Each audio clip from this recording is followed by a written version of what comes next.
சீரிப்பாயும் ஆற்று நீரின் மேல் அணை கட்ட முடியுமா? 2000 ஆண்டுகளுக்கு முன்பே கரிகால் சோழன் இதை சாதித்துக் காட்டினான். ஓடும் நீரின் மீது அணை கட்டுவது மிகப்பெரிய சவால். மணலில் பெரிய பாறைகளை இறக்கி அதன் மேல் அணை கட்டினார்கள்.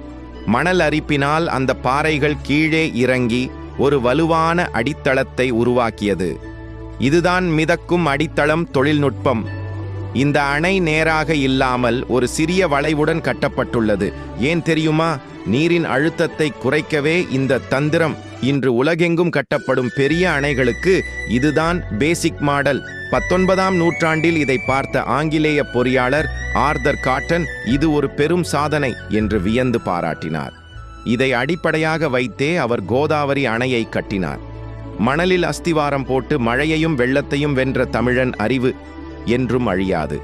இதுபோல நம் தமிழர்களின் வரலாறை தெரிந்து கொள்ள நமது சேனலை சப்ஸ்கிரைப் செய்யவும். நன்றி.